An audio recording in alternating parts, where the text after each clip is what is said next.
Hi friends, welcome to my channel. Good morning friends. இன்றைக்கி வந்து ஒரு முக்கியமான வீடியோ தான் பார்க்க போகிறோம். என்னோடய வாஷிங் மிஷின் வந்து வாங்கி 15 வருஷம் ஆகுது. எல்ஜி ஃப்ரண்ட் லோடு தான் நான் வாங்கியிருக்கேன். எங்கள் சொந்தக்கார பையனே ஒரு பையன் வாஷிங் மிஷின் ரிப்பேர் பார்க்குற கடை வச்சுருக்காங்க. அவங்க சொன்ன சின்ன சின்ன டிப்ஸை தான் நான் ஃபாலோ பண்ணிகிட்ருக்கேன். இன்ன வரைக்கும் எந்த ரிப்பேருமே வந்ததில்லை. அந்த சின்ன சின்ன டிப்ஸ் என்னென்னு வீடியோவில் உங்களுக்கு போக போக சொல்கிறேன். மிஷின் வாங்கும்போது கடையில் சொல்லுவாங்க இது வந்து 6 கிலோ, அதில் ஸ்டிக்கர்லேயே ஒட்டியிருக்கோம் 6 கிலோ அளவு துணி போடலாம், 7 கிலோ அளவு துணி போடலான்னு. அந்த அளவு தான் நம்ம போடணும். கேப் அதிகமாக இருக்குன்னு நிறைய துணி வச்சு அழுத்தக்கூடாது. எப்பொழுதுமே நம்ம துணி மிஷினில் போடாமல் இந்த மாதிரி ஒன்று மேலே ஒன்றா இந்த மாதிரி தான் துணி அடுக்கணும். நிறைய துணி 4-5 துணியை சுருட்டி அப்படியே வச்சு அழுத்தும் போது துணியும் அதிகமாக நம்மளால் வைக்க முடியாது. துணி துவைச்சி நம்ம எடுக்கும் போதும் ஒரு ட்ரெஸ்ஸோட ஒரு ட்ரெஸ்ஸு பின்னி எடுக்கும் போதும் கஷ்டமாக இருக்கும் நமக்கு. இந்த மாதிரி ஒன்றா நீங்கள் ஒன்று மேலே ஒன்றா அடுக்கும்போது துவைச்சிட்டு நம்ம துணி எடுக்கும்போது நமக்கு ஈஸியாக இருக்கும். ஒரு துணியாக எடுத்து வாளியில் போட்டுறதுக்கு ஈஸியாக இருக்கும். இந்த மாதிரி பெரிய பெரிய பட்டன் உள்ள ட்ரெஸ் எல்லாம் அப்படியே நம்ம மிஷினில் போடக்கூடாது. டாப் லோடுனா அப்படியே நீங்கள் போட்டாலும் சவுண்டு வருமா என்னன்னு எனக்கு தெரியல. எனக்கு ஃப்ரண்ட் லோடில் வந்து சைடில் வந்து அந்த டோர் வந்து கிளாஸில் இருக்கிறதுனால இந்த மாதிரி பட்டன் உள்ள ட்ரெஸ்ஸை அப்படியே போட்டுனா தான் அந்த கிளாஸில் இடிக்கும் போது சவுண்டு டொக்கு டொக்கு டொக்குன்னு ஒரு மாதிரி சவுண்டு வரும். அந்த மாதிரி பெரிய பெரிய பட்டன் உள்ள ட்ரெஸ் எல்லாம் இந்த மாதிரி திருப்பி விடணும். ஜிப்பெல்லாம் கூட க்ளோஸ் பண்ணிடணும். ஜிப்பை க்ளோஸ் பண்ணிவிட்டேன். இந்த மாதிரி பெரிய பட்டன் உள்ளதாக ட்ரெஸ்ஸை திருப்பி போடணும். இன்ஸ்கர்ட்டெல்லாம் இங்கே பாருங்கள், இந்த மாதிரி சுருக்கு முனிச்சி மாதிரி போட்டுட்டு தான் நம்ம வாஷிங் மிஷினில் போடணும். இல்லைனா ஒரு சில டைம் வந்து நாடா வந்து உள்ளுக்கு போகிறதுக்கும் வாய்ப்பு இருக்குது. இந்த சின்ன சின்ன ஐடியாலாம் இது வந்து எங்கள் அக்கா சொன்னது. மிஷினில் வந்து அப்படியே இன்ஸ்கர்ட்டை போட்டால் நாடா ஒரு சில டைம் வந்து சின்னதாக இருக்கும்போது உள்ளே போய்டும். இந்த மாதிரி முனிச்சு போட்டு தான் நம்ம போடணும். பேண்ட்டு துணியெல்லாம் போட போகும்போது அந்த பையன் சொன்னது, எக்கா ஜிப்பெல்லாம் க்ளோஸ் பண்ணிடணும், இந்த ஹூக்கெல்லாம் கூட நீங்கள் போட்டு விட்டுட்டு அதுக்கப்புறம் துணியை வந்து மிஷினில் நீங்கள் போடணும். இல்லைனா அது கூட உங்களுக்கு அந்த கிளாஸில் பட்டு சவுண்டு வரதுக்கு வாய்ப்பு இருக்குது. அதனால் எப்பொழுதுமே மிஷினில் நீங்கள் துணி போடுறதுனா ஜிப்பு இந்த மாதிரி கொக்கியெல்லாம் க்ளோஸ் பண்ணிவிட்டு நீங்கள் ட்ரெஸ்ஸை போடணும். பெரிய பெரிய பட்டன் இருக்கிற ட்ரெஸ் எல்லாம் திருப்பி போடணும். நெட்டு உள்ள ட்ரெஸ் எல்லாம் கூட நிறையா ஜமிக்கி உள்ள ட்ரெஸ்ஸை தலகாணி உரக்குள்ளே வச்சுட்டு நீங்கள் மிஷினில் போட்டிங்கன்னா ஜமிக்கி வந்து சீக்கிரமாக டேமேஜ் ஆகாது. ஆனால் நான் வந்து ஜமிக்கி உள்ள ட்ரெஸ் எல்லாம் வாஷிங் மிஷின்லேயே போட மாட்டேன். பாருங்கள், கேப் வந்து இந்த அளவுக்கு ட்ரெஸ் வச்சுட்டு மேலோட கேப் வந்து நல்லா ஒரிச்சம் அளவுக்கு கேப்பு இருக்கணும். ஃபுல்லாக நம்ம துணி வச்சு திணிக்கக்கூடாது. கேப்பு கொஞ்சம் இருக்கணும். அப்போ தான் துணி வந்து நல்லா துவைச்சி அழுக்கு போகும். கேப்பே இல்லாத அளவுக்கு நம்ம துணி நிறைய திணிச்சிட்டோன்னா அது ட்ரெஸ்ஸில் அழுக்கே போகாது. பாருங்கள், இந்த ஒரிச்சம் அளவுக்கு மேலே நான் கேப்பு விட்டுருக்கேன் துணி போட்டுட்டு. பாருங்கள், இந்த மாதிரி சேரீயில் ஜமிக்கி இருக்குது பாருங்கள். இந்த மாதிரி சேரீயெல்லாம் நான் மிஷின்லேயே போட மாட்டேன். இந்த மாதிரி ஜமிக்கி உள்ளதெல்லாம் பெரும்பாலும் நான் கையிலே வாஷ் பண்ணிவிடுவேன். கொக்கி அதிகமாக இருக்கிறதையும் நான் வாஷிங் மிஷினில் போட மாட்டேன். இப்போ ப்ளவுஸ்லலாம் பாருங்கள் நிறைய கொக்கி இருக்கும். அது வந்து அந்த சின்ன சின்ன ஹோலில் போய் மாட்டிக்கும். அப்படிங்கிறதுனால இந்த மாதிரி கொக்கி உள்ளதை நான் மிஷினில் போட மாட்டேன். ஜாக்கெட்டு, ப்ரா இந்த மாதிரி உள்ளதையும் நான் கையிலே தான் வாஷ் பண்ணுவேன். வாஷிங் மிஷினில் போட மாட்டேன். அதிகமாக கொக்கி இருக்கிறது நீங்கள் வாஷிங் மிஷினில் போடாதீங்க. அந்த ஹோலில் போய் மாட்டிக்கும். கையிலே இந்த மாதிரி சின்ன சின்ன துணியெல்லாம் நம்ம கையிலே கூட நம்ம வாஷ் பண்ணிடலாம் ஈஸியாக. ஜமிக்கி உள்ளதையும் அந்த மாதிரி வாஷ் பண்ணிடலாம். அதிகமாக ஜமிக்கி உள்ள ட்ரெஸ் எல்லாம் ஷாம்பில் கூட நீங்கள் ஊற வச்சுட்டு கொஞ்சம் லைட்டாக தேய்ச்சி வாஷ் பண்ணாவே போதும். இந்த சின்ன சின்ன ஐடியாவெலாம் ஃபாலோ பண்ணாவே நம்ம மிஷின் வந்து ரிப்பேர் ஆகாத பல வருஷம் நமக்கு வரும். இப்போ பாருங்கள், துவைச்சி மிஷின் நின்றுச்சு. இப்போ வாங்க துணியை எடுத்து காட்டுறேன் பாருங்கள்.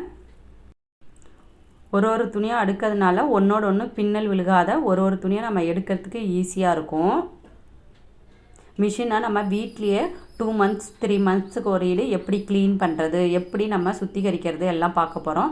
எப்பொழுதுமே ஒரு 3 monthsக்கு 1 டைம் வினிகர் இல்லாத சோடாப்பு வந்து தண்ணியில் நல்லா கரைச்சிட்டு நீங்கள் வாஷிங் மிஷினில் போட்டுட்டு க்ளோஸ் பண்ணிவிட்டு எவ்வளோ குயிக்கான டைம், கம்மியான டைம் உங்கள் மிஷினில் இருக்க. என்னோடது வந்து 30 minutes தான் கம்மியான டைமு. அதனால் 3 மாதத்துக்கு ஒரு டைம் வினிகர் இல்லாத சோடா உப்பு எது உங்கள்கிட்ட இருக்கோ போட்டுவிட்டுட்டு துணி எதுவுமே போடக்கூடாது. சும்மா மிஷினை வந்து ஆன் பண்ணி விட்டுணும். நல்லா க்ளீனாக அழுக்கு ஏதாவது எங்கேயாவது அழுக்கெல்லாம் இருந்தால் கூட நல்லா க்ளீனாக மிஷின் ஆகிடும். அதுக்கப்புறம் வந்து நம்ம வந்து பவுட்ரு யூஸ் பண்ணக்கூடாது. வாஷிங் மிஷினை பொறுத்த அளவு பவுட்ரு நீங்கள் போட்டிங்கன்னா அவ்வளோவா கரையாத அந்த ஹோல் வழியாக கீழே தான் போயிட்டு வேஸ்ட் ஆகும். நீங்கள் லிக்யூடு தான் வாஷிங் மிஷினுக்கு யூஸ் பண்ணிங்கன்னா துணியில் நல்லா பட்டு அழுக்கு போகும். துணியை எடுத்ததுமே இந்த இடத்துல கொஞ்சம் தண்ணி நிற்கிற மாதிரி இருக்கும். காட்டன் துணி வச்சு எப்பொழுதுமே தொடச்சி நம்ம எடுத்துடணும்.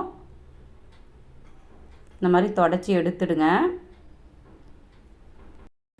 இந்த மாதிரி சின்ன சின்ன டிப்ஸை ஃபாலோ பண்ணாவே மிஷின் வந்து நமக்கு ரொம்ப நாள் வரும். இப்போ வாங்க அடுத்தது மிஷினில் கீழ்ப்பகுதியில் இந்த மாதிரி ஓப்பன் இருக்கும். அதை ஓப்பன் பண்ணிவிட்டு பாருங்கள் எவ்வளோ அழுக்கு இருக்குன்னு. இதையும் நீங்கள் 2 or 3 months ஒன்ஸ் நீங்கள் க்ளீன் பண்ணணும். கையில் பாருங்கள் அழுக்கு எடுத்து காட்டுறேன் பாருங்கள் எவ்வளோ அழுக்கு இருக்குன்னு.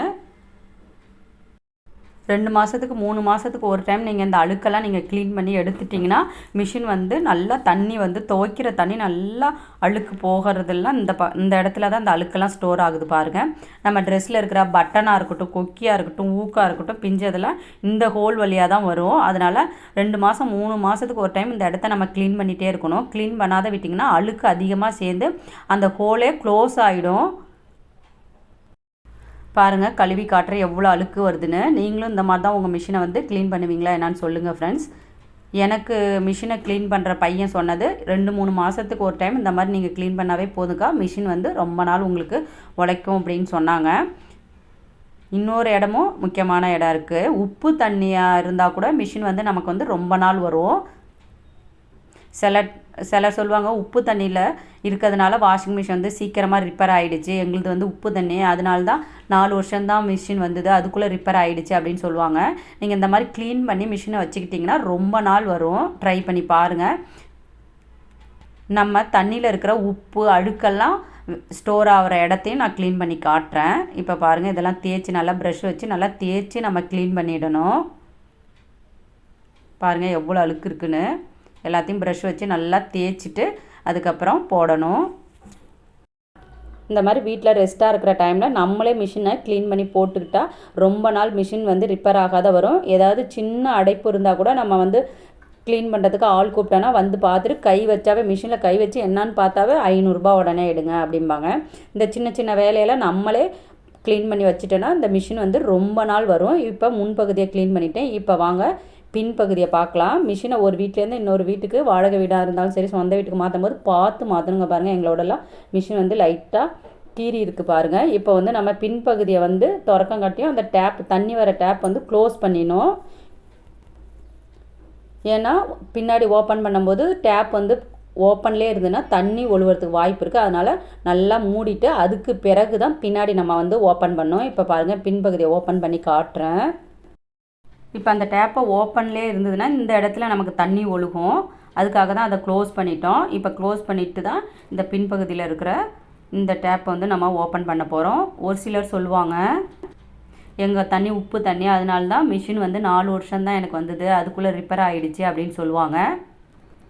உப்பு தண்ணியாக இருந்தாலுமே 2 months 3 monthsக்கு ஒன்ஸ் நீங்கள் இந்த இடத்த க்ளீன் பண்ணிகிட்டே இருந்தீங்கன்னா உங்கள் மிஷின் வந்து ரிப்பேரே ஆகாது. இப்போ பாருங்கள் ஓப்பன் பண்ணிட்டேன். இதுலேயும் பாருங்கள் எவ்வளோ அழுக்கு இருக்குன்னு. இதையும் தண்ணி ஊற்றி நல்லா க்ளீன் பண்ணணும் தேய்ச்சி ப்ரஷ் வச்சு. இப்போ வாங்க இந்த ப்ளூ கலரில் சின்னதாக தெரியுது பாருங்கள், இதுதான் ஃபில்ட்ரு, தண்ணியை சுத்தம் பண்ணுற ஃபில்டர் மாதிரி ஜல்லடை. இப்போ இதை ஓப்பன் பண்ணி எடுக்கணும். லைட்டாக உள்ளுக்கு அப்படியே இருக்கும். லைட்டாக நீங்கள் பிடிச்சி இழுத்திங்கனாவே வந்துடும். ஒன்றும் திருப்ப தேவையில்லை. எனக்கு வந்து நகம் இல்லாதனால எடுக்க முடியல, கொஞ்சம் கஷ்டமாக இருக்குது. பிடிச்சி அந்த முனையை பிடிச்சி இழுத்திங்கனாவே டக்குன்னு வந்துடும். பாருங்கள் வந்துருச்சு. இப்போ இதில் பாருங்கள் அந்த உப்பு அழுக்கு எவ்வளோ இருக்குன்னு சால்ட்டு பாருங்கள், நல்லா வெளிச்சத்தில் காட்டுற பாருங்கள். பாருங்கள் ஃப்ரெண்ட்ஸ் இதில் எவ்வளோ அழுக்க அடைப்பு வந்திருக்குன்னு. நான் இப்போ க்ளீன் பண்ணி 3 மாதத்துக்கு மேலேயே ஆயிடுச்சு. பாருங்கள் எவ்வளோ குப்பை அந்த சால்ட்டு எல்லாமே இந்த ஃபில்டரில் சுற்றி இருக்குது பாருங்கள். இதுதான் நம்ம தண்ணியை ஃபில்டர் பண்ணக்கூடிய ஜல்லடை மாதிரி சின்ன சின்ன ஹோலாக இருக்குது பாருங்கள். உப்பு தண்ணியிலையும் கூட உங்கள் மிஷின் ரிப்பேர் ஆகாத இருக்கணும்னா இந்த மாதிரி நீங்கள் க்ளீன் பண்ணி அடிக்கடி வச்சுக்கிட்டிங்கன்னா உப்பு தண்ணியில் கூட உங்கள் மிஷின் வந்து ரொம்ப நாள் உழைக்கும், ரிப்பேரே ஆகாது. பின்னாடி பாருங்கள் எவ்வளோ அழுக்கு இருக்குன்னு. தண்ணி வச்சு நல்லா க்ளீன் பண்ணிவிட்டு காட்டன் துணி வச்சு தொடச்சிட்டு பாருங்கள் கழுவிட்டேன். இப்போ வந்து இதை பின்பக்கம் வச்சு அப்படியே லைட்டாக ப்ரெஸ் பண்ணிங்கன்னா போதும். இதை தாங்க நம்ம அடிக்கடி மிஷினில் ரொம்ப முக்கியமான இடம். இந்த ஃபில்டரை அடிக்கடி நீங்கள் க்ளீன் பண்ணிவிட்டு யூஸ் பண்ணாவே உப்பு தண்ணியிலும் கூட உங்கள் மிஷின் வந்து ரிப்பேரே ஆகாது. இந்த 2 இடத்தையும் நீங்கள் 3 மாதத்துக்கு ஒரு டைம் க்ளீன் பண்ணிங்கன்னா உங்கள் மிஷின் வந்து ரிப்பேரே ஆகாதுங்க, ரொம்ப நாள் வரும். எங்கள் சொந்தக்கார பையன் ஒரு பையன் கடை வச்சுருக்க பையன் ஒரு நாள் வந்து இந்த 2 இடத்தையும் க்ளீன் பண்ணி காட்டிட்டு, இந்த மாதிரி நீங்கள் செய்யுங்கக்கா 2 மாதம் 3 மாதத்துக்கு ஒரு டைமு மிஷின் வந்து ரிப்பேரே ஆகாது. உப்பு தனியாக இருந்தாலும் கூட அந்த சால்ட்டெல்லாம் இந்த ஜல்லடையில் வந்துடும். நீங்கள் அடிக்கடி எடுத்து க்ளீன் பண்ணிவிட்டு யூஸ் பண்ணிக்கோங்க அப்படின்னு சொன்னாங்க.